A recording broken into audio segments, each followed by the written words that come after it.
Welcome to The Conspiracy. It's a bold title, I know, but today we're diving deep into an idea that, well, despite one of humanity's most iconic achievements, one small step for man, one giant leap for mankind, still, for so many people, it just doesn't sit right.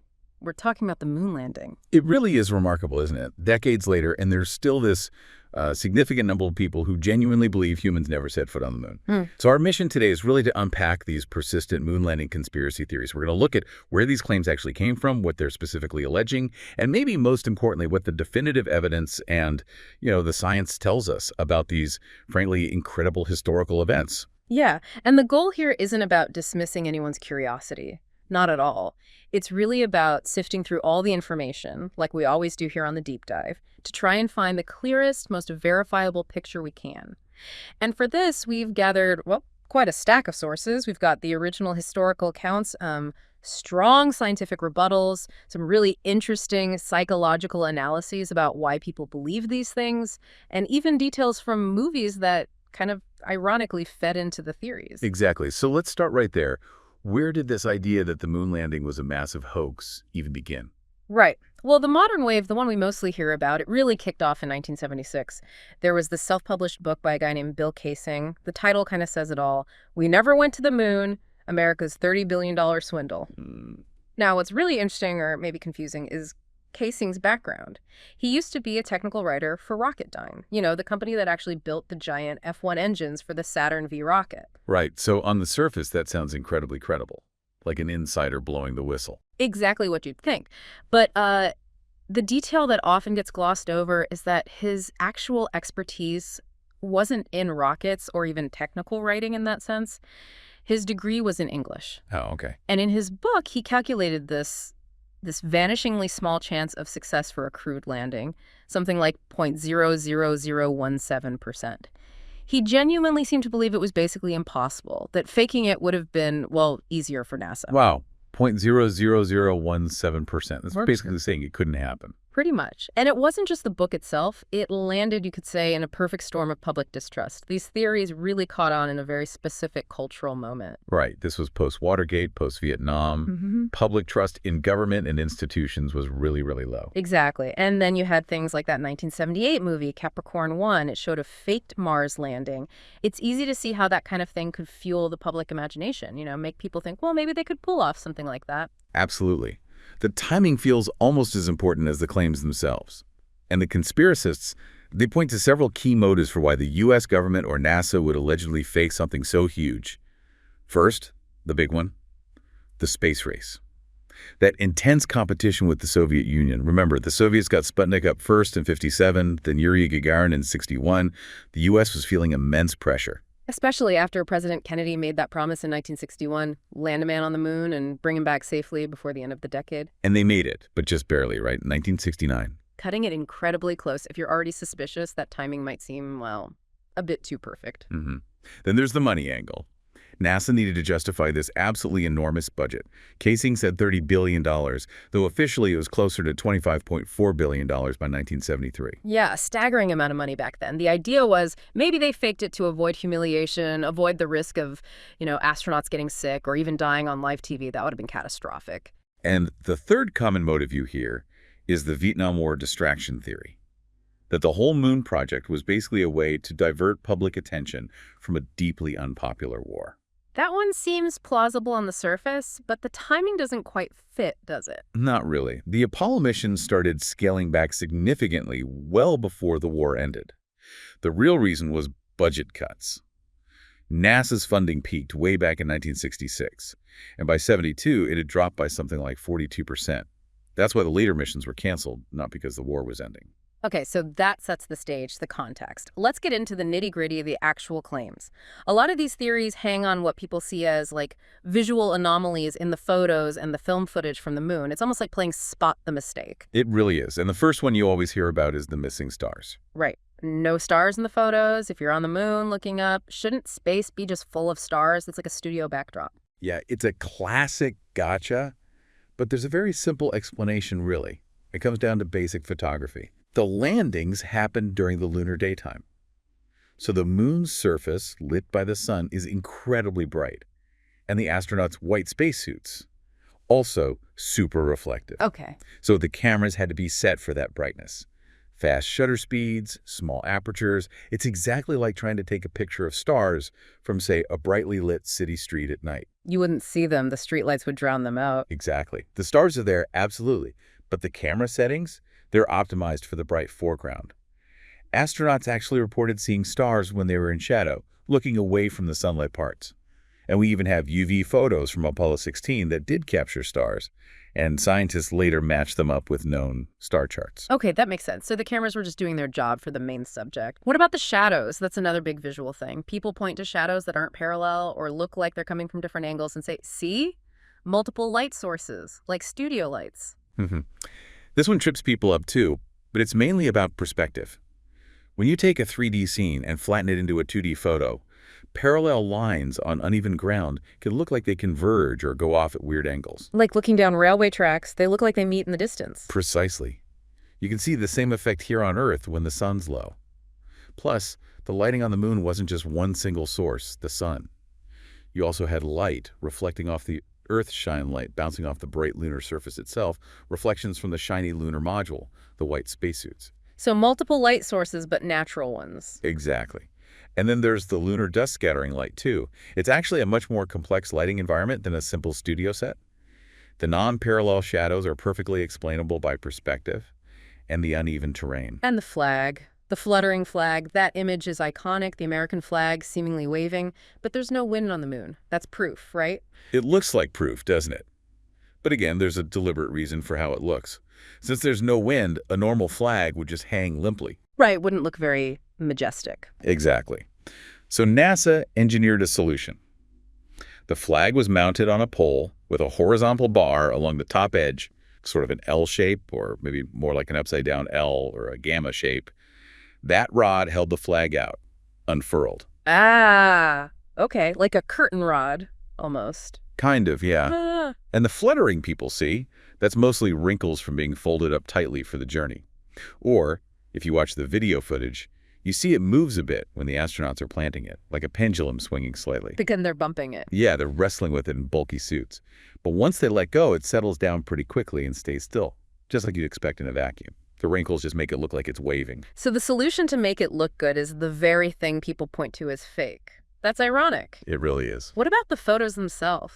Some claims say they're just too good, too high quality for the time, or that they took way too many photos, like one every 50 seconds or something crazy. Right. Well, a couple of things there. First, remember that NASA released the best photos. We're seeing the highlights, not every single blurry or badly framed shot, and there were plenty of those. Okay, that makes sense. Cherry picking the good ones. Pretty much standard procedure. And the cameras they used, these special Hasselblad cameras, were mounted on their chests. They had fixed settings for the most part, designed for the lunar environment, so the astronauts could basically just point and shoot very rapidly without fiddling with focus or aperture for every shot. Less composing, more documenting. Exactly. And crucially, you had 2 astronauts out there taking pictures during the EVAs, the spacewalks. That doubles the potential output right there. So the high number isn't really that implausible when you break it down. Okay, and quickly, what about those weird little things people spot, like a C mark on a rock or strange hot spots in photos, secret markings, studio lights reflecting? Nah, those have simpler explanations too. The famous C mark. That's pretty much confirmed as just being a printing error, like a stray hair or fiber that got onto the negative or the print when copies were being made for publication. It wasn't actually on the rock on the moon. Okay, like a dust speck on a scanner today. Exactly. And the hot spots. Those can be caused by the way the lunar soil reflects light. Sometimes little glassy pits act like tiny reflectors, creating a bright spot. Or it could be glare off the white spacesuits, or even just an effect of boosting the contrast when the photos were processed for release. Nothing mysterious. All right, let's shift from visuals to the environment itself. This is a big one. The Van Allen radiation belts. People argue they're deadly, that astronauts couldn't possibly have survived flying through them. How did they manage that? It sounds incredibly dangerous. It does sound dangerous, and radiation is definitely a serious concern in space. But this argument misunderstands how the belts work and how the Apollo missions navigated them. The spacecraft didn't just hang out on the belts. They traveled through them very quickly. They passed through the most intense part of the inner belt in, like, Minutes. The outer belt took maybe an hour and a half. Just a quick dash through. Essentially, yes, a rapid transit. Plus, the astronauts weren't unprotected. They were shielded by the aluminum hull of the command module and the service module. And NASA specifically chose trajectories that went through weaker parts of the belts to minimize the dose. So it was calculated risk management. Absolutely. The total radiation dose they got was actually comparable to what nuclear workers are allowed over a year, or what space shuttle astronauts received on missions. It was well within the safety limits understood at the time.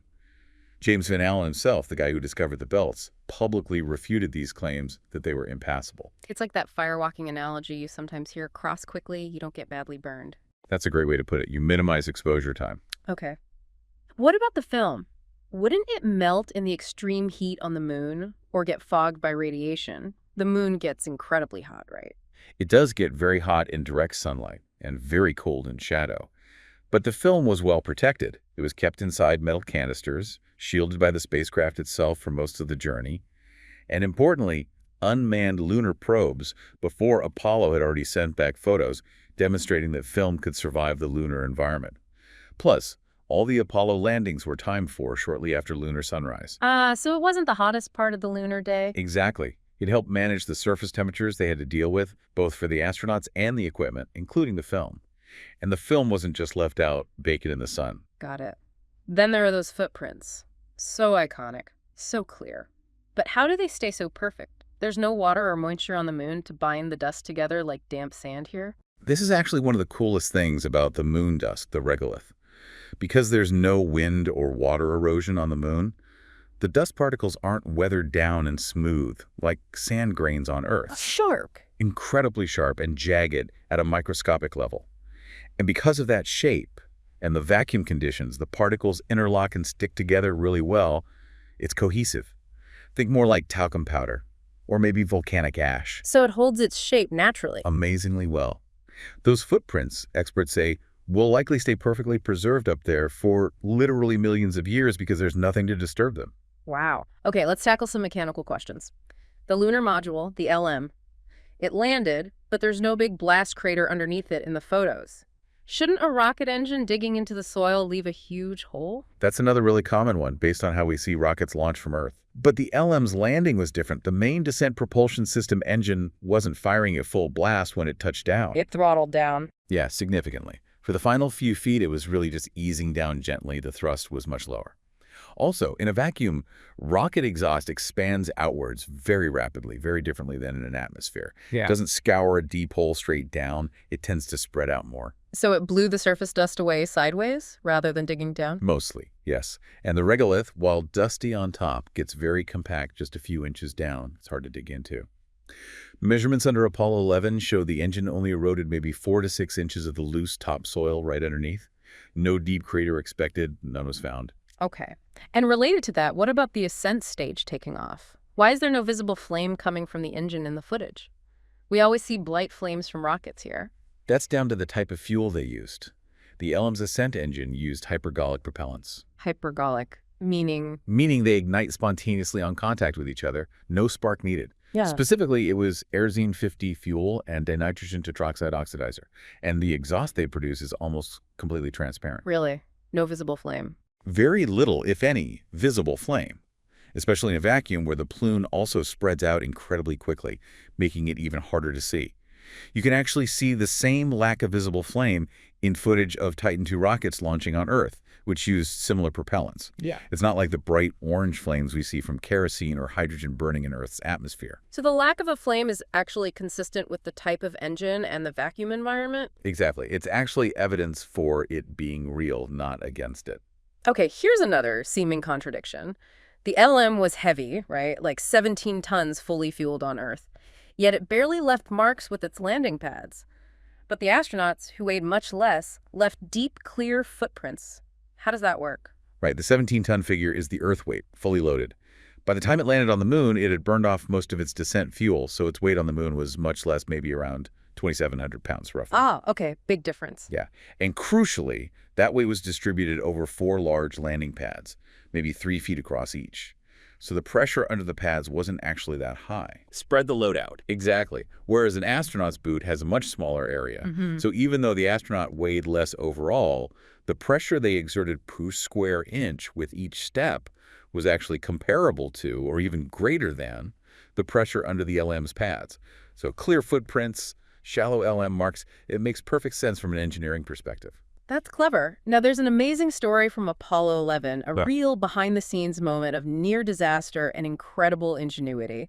Tell us about the broken switch. Oh, this is one of my favorite Apollo stories. It's just incredible. After the first moonwalk back inside the LM, they discovered that the switch needed to arm the ascent engine. The engine to get them off the moon was brinking. The little plastic toggle had snapped off. Oh my God, stuck on the moon. That was the terrifying possibility. They couldn't arm the engine to leave. Can you imagine the tension? Billions of dollars, the whole world watching, and they might be stranded. What did they do? It was Buzz Aldrin who figured it out. He realized that deep inside the switch housing, there was a small metal contact that needed to be pushed in to complete the circuit. After trying a few things, he realized that the tip of his felt-tip pen, a simple ballpoint pen, apparently was non-conductive but firm enough. No way. Yes. He carefully inserted the pen tip into the hole where the switch was, pushed the contact, completed the circuit, and armed the engine. He used a pen to fix the rocket. He literally used a pen to make sure they could launch off the moon. It's an unbelievable example of quick thinking under extreme pressure. Saved the mission. Wow, just wow. Okay, shifting gears slightly. The technology itself, people often say, look, we didn't even have smartphones in the 60s. The computers were huge and weak. How could that technology get us to the moon? That's a common sentiment, comparing it to today's tech. And it's true, the Apollo guidance computer had, less processing power than a modern digital watch, let alone a phone. Seems impossible. But here's the thing. The Apollo program didn't just use the technology of the time. It massively drove technological innovation. Specifically, the need for small, lightweight, reliable computers for the spacecraft spurred the development and, crucially, the mass production of integrated circuits computer chips. Ah, so Apollo created the demand. Absolutely. NASA was a huge early customer. That demand brought the price of chips way down and made them viable for commercial use later on. So, in a very real sense, the technology needed for the moon landing helped kickstart the digital revolution that led to the very devices we use to question it today. It wasn't primitive, it was pioneering. That's a fascinating point. The mission itself forced the tech forward. What about the missing tapes? This sounds shady. The idea that the original high-quality Apollo 11 tapes are gone. Cover up. Okay, this needs clarification because it often gets misrepresented. What went missing were the original slow-scan television, or SSPV, master tapes, recorded at the ground stations in Australia and the U.S. These contained the raw, unconverted video feed directly from the moon. Raw feed, okay. Not the broadcast version. Exactly. The signal received on Earth, especially at Parkes Observatory in Australia, which had a better view, was converted in real time to the standard broadcast format the world saw on TV. That converted footage exists widely. The raw SSTV tapes, unfortunately, were part of a huge batch of magnetic tapes, thousands of them from that era, that were eventually degaussed, erased, and reused to save money. It was standard practice back then. Tape was expensive, and data storage wasn't like it is now. So incompetence or budget cuts, not conspiracy. Overwhelmingly likely, yes. A regrettable loss of the highest fidelity recording, but not a sinister plot. Importantly, we still have Kidscopes films made by pointing a camera at the high-quality monitor showing the SSTV feed and plenty of still photos taken off those monitors, plus the broadcast version. And crucially, telemetry tapes from the scientific instruments left on the moon do exist, showing they kept working for years. The data wasn't hidden. The original recording medium for the video was reused. Right. So we've gone through a lot of the specific claims, the visual stuff, the environmental challenges, the tech questions. And for each one, there seems to be a solid evidence-based explanation that doesn't require a massive conspiracy. That's right. What seems anomalous at first glance usually makes sense when you understand the science, the engineering, or the historical context. But beyond just debunking claims, the real strength of the case for the moon landings lies in the positive, independent evidence, right? The proof that it did happen. Absolutely. And the first piece of that is tangible, literally, the moon rocks. The rocks. How much did they bring back again? Over the 6 landing missions, they collected 382 kilograms. That's 842 pounds of lunar rocks, core samples, pebbles, dust, an incredible haul. And these aren't just locked away somewhere. Not at all. This is key.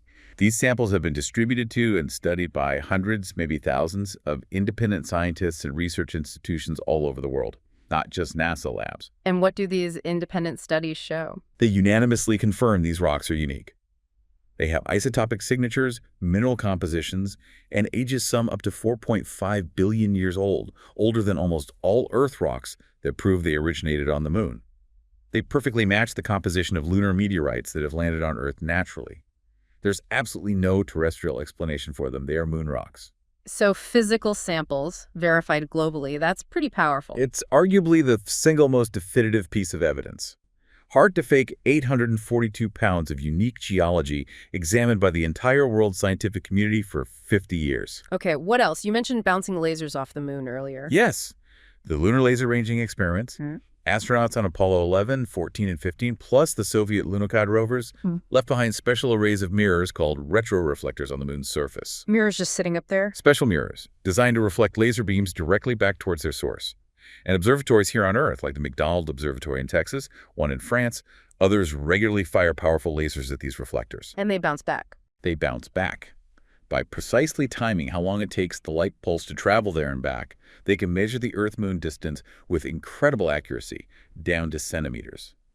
This isn't historical data. This is an ongoing experiment that independent scientists are doing right now. It confirms the reflectors are there, exactly where Apollo said they left them. Wow. Okay, rocks you can touch, lasers you can bounce. What about seeing the sites themselves? We have orbiters now, right? We absolutely do. And this is perhaps the most visually compelling evidence for the modern era. Since 2009, NASA's Lunar Reconnaissance Orbiter, LRO, has been mapping the Moon in extremely high resolution. LRO has taken incredibly detailed pictures of all 6 Apollo landing sites. And what can you see in these pictures? You can clearly see the descent stages of the lunar modules, right where they landed. You can see the scientific experiment packages, the ALSEP stations. You can even see the tracks left by the lunar rovers on the later missions, and the footpaths worn by the astronauts walking between the LM, the experiments, and sample collection sites. You can see their footprints from orbit. Not individual prints, but the disturbed paths they took. Yeah, it's unmistakable evidence of activity. And importantly, the LRO camera system and the data analysis involve academic groups, including international partners, not just NASA internally. And it's not just NASA's LRO, right? Other countries have looked. Exactly. This provides crucial independent verification. Back in 2008, Japan's Selene orbiter imaged the Apollo 15 site and detected the halo, the blast effect area around the LM, matching photos taken on the surface. India's Chandrayaan-1 orbiter and China's Chang'e-2 probe have also imaged the landing sites. China, they'd have every reason to expose a fake if they found one. You would certainly think so. Their images confirm the presence of the Apollo hardware, so you have multiple space agencies from different nations all seeing the same evidence left behind on the Moon. It really is the nail in the coffin for the visual evidence. And even back in the day, wasn't the Soviet Union watching very closely? If anyone could have detected a fake, it would have been them. Absolutely. The Soviets had their own moon ambitions and a very sophisticated space tracking network, their Space Transmissions Corps. They were listening in, tracking the Apollo spacecraft across the board. If Apollo 11 hadn't actually gone to the Moon, or if the signals were faked from Earth orbit, the Soviets would have known. Exposing a U.S. hoax would have been a massive propaganda victory for them during the Cold War. But they didn't. They didn't. In fact, the official Great Soviet Encyclopedia acknowledged the landings as fact, listing Apollo 11 as a historic achievement right alongside Sputnik and Gagarin. And it wasn't just superpowers. Even amateur radio enthusiasts and school groups, like one famous example at Kettering Grammar School in the UK, successfully tracked the Apollo missions using their own equipment. Thousands of independent ears and eyes were on those missions. Okay, so the evidence seems, well, overwhelming. Moon rocks verified globally, laser reflectors still working, high-res photos from multiple countries showing the gear left behind, contemporary tracking by rivals. It's a really dense web of interlocking independent verification. Which brings us back to the question, if the evidence is that strong, why do these conspiracy theories persist? Why do people want to believe it was faked? This gets into the psychology, doesn't it? It really does, and psychological research suggests there are some powerful underlying human needs and motivations that can draw people towards conspiracy theories, not just about the moon landing, but generally. Researchers often talk about 3 main categories of motives. First, epistemic motives, basically, our need to know and understand the world, to have accurate information, and reduce uncertainty. We want explanations, especially for big, confusing events. Exactly. And conspiracy theories can offer seemingly simple, comprehensive explanations that tie everything together neatly, even if they rely on speculation. They can provide a sense of meaning or clarity, especially when official accounts seem complex or incomplete.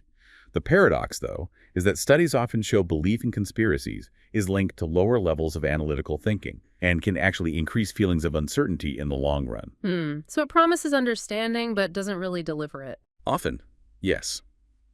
Second, there are existential motives, our need to feel safe, secure, and in control of our environment and our lives.